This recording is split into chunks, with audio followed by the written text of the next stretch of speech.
Isipin mo ito, namatay ang isang tao pero imbes na tahimik na pagluluksa, milyon-milyong tao ang lumabas sa kalsada, umiiyak, nagdarasal at nagpapaalam. Sino ang mga taong ito? At bakit ganito kalaki ang naging epekto nila sa mundo? Ngayong araw, alamin natin ang mga taong pumanaw na milyon ang dumalo sa kanilang libing.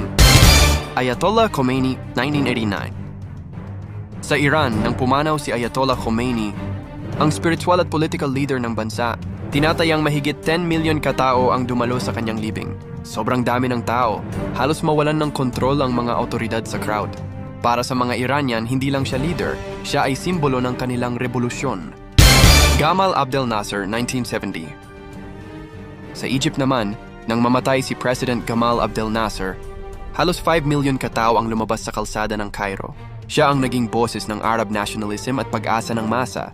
Sa araw ng kanyang libing, literal na napuno ang buong lungsod ng mga nagluluksa. Pope John Paul II, 2005.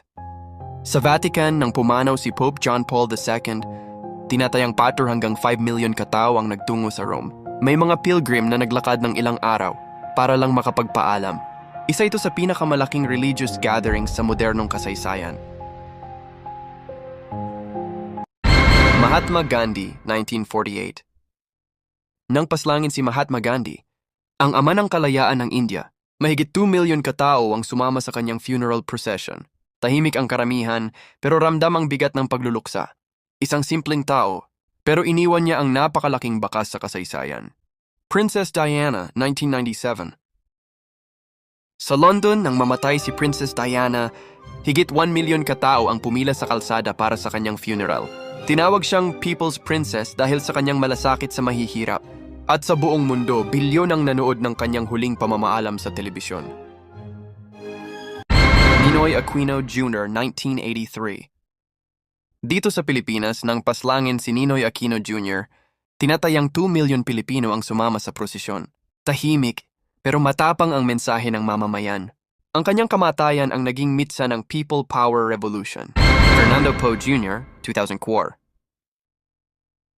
Para sa mundo ng pelikula, nang pumanaw si Fernando Poe Jr. or FPJ, mahigit 1 million katao ang dumalo sa kanyang burol at libing. Hindi lang siya artista, para sa marami, siya ang simbolo ng tunay na bayani sa pelikulang Pilipino. Ang dami ng dumalo sa isang libing, hindi nasusukat sa yaman o kapangyarihan, kundi sa kung gaano karaming puso ang iyong natamaan habang ikaw ay nabubuhay. Ikaw, sino sa mga taong ito ang pinaka-nakakaantig para sa'yo?